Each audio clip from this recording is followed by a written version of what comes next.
નમસ્કાર ખેડૂત મિત્રો, હું છું યશવી પટેલ. ફરી એક વખત કૃષિ માર્ગદર્શન ચેનલમાં આપ સૌનું સ્વાગત કરું છું. ખેડૂત મિત્રો, ગયા વિડીયોમાં આપણે જોયેલું હતું કે ચોમાસું વાવેતરમાં મગફળીની ટોપ 5 એવી કઈ વેરાયટી છે જે તમને સારું એવું ઉત્પાદન આપે છે.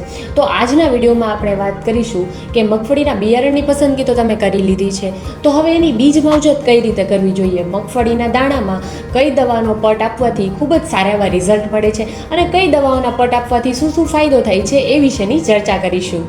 તમે ગયા વિડીયોમાં અમને ખૂબ જ સારો એવો સપોર્ટ આપેલો હતો. આશા છે કે આગળ પણ તમે એવો સાથ સહકાર આપતા રહેશો. હવે અમુક ખેડૂતોને એવી માન્યતા હોય છે કે પટ આપો કે ના આપો કંઈ વધારે ફેર નથી પડતો, ખાલી ખોટા ખર્ચા થાય છે. પરંતુ હું તમને એક વાત જણાવી દઉં કે જે ખેડૂત મિત્રો બીજ માવજત દરમિયાન આ દવાઓનો પટ નથી મારતા એને શરૂઆતના 40 થી 45 દિવસમાં જ આ મુખ્ય 3 પ્રશ્નો જોવા મળી શકે છે. પહેલું છે ફૂગના લીધે ઉગસુગનો સુકારો, જેમાં દાણો ફૂગના લીધે બગડી જાય છે અને દાણો બંધાતો જ નથી, અને કાં તો છોડ ઉગ્યા પછી છોડ સુકાઈ જાય છે. બીજો પ્રશ્ન ઉદય અને મુંડાનો રહે છે, જેમાં ઉદય જેવી જીવાતો દાણાને ખાઈ જાય છે અને દાણો બંધાતો નથી. આ પ્રશ્ન તમને 20 થી 25 દિવસ પછી જોવા મળે છે, અને આ ઉદય અને મુંડા જેવી જીવાતના અટેકના કારણે તમારું નુકસાન પણ થઈ શકે છે. ત્રીજો પ્રશ્ન છે ગ્લોબલ વોર્મિંગના લીધે ઉગાવો. વધારે પડતી ગરમીના કારણે છોડનો ઉગાવો તંદુરસ્ત રહેતો નથી અને આની માઠી અસર સીધી ઉત્પાદન પર જોવા મળે છે.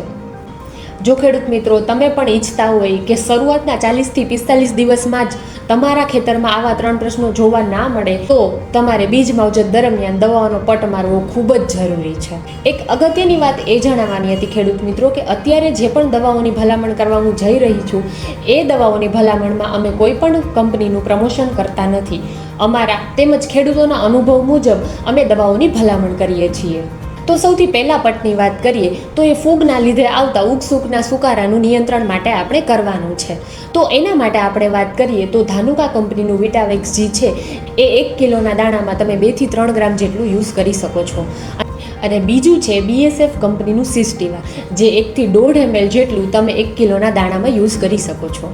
ખેડૂત મિત્રો, આ બંને જે દવા છે એના રિઝલ્ટ ખૂબ જ સારા એવા મળે છે અને તમારા પાકમાં 40 થી 45 દિવસ સુધી ફૂગના લીધે કોઈ પણ રોગ આવવાની શક્યતા નહીવત જેટલી થઈ જાય છે. બીજો જે આપણે પટ છે એ આપણે ઉદય અને મુંડાના નિયંત્રણ માટે કરવાનો હોય છે. તો એના માટે આપણે જે થાયોમિથોક્ઝામ FS આવે છે એનો ઉપયોગ કરી શકીએ છીએ. તો કોઈ પણ સારી એવી સ્ટાન્ડર્ડ કંપનીનું થાયોમિથોક્ઝામ FS જે આવે છે, જે લાલ કલરનું પ્રવાહી આવે છે, આપ સૌને ખ્યાલ જ હશે, એ આપણે 1 કિલો જેટલા દાણામાં 2 ml જેટલું યુઝ કરી શકીએ છીએ. ત્રીજો પટ આપણે ઉગાવાના નિયંત્રણ માટે આપવાનો છે.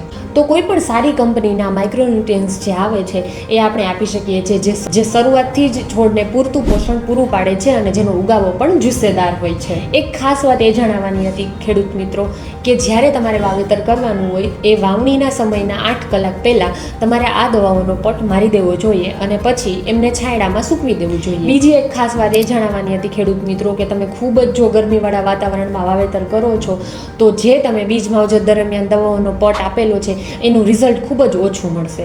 માટે વાતાવરણને ધ્યાનમાં રાખીને અને વાવેતર સમયે જ્યારે વધારે ગરમી ના હોય ત્યારે વાવેતર કરવું જોઈએ. આ વાત હતી ખેડૂત મિત્રો બીજ માવજત. આગળના વિડીયોમાં આપણે વાત કરીશું કે મગફળીના પાકમાં પાયાનું ખાતર કઈ રીતે આપવું જોઈએ, કયા ખાતરો આપવા જોઈએ અને કયા ખાતરથી શું શું ફાયદા થાય છે એ વિશેની ચર્ચા કરીશું.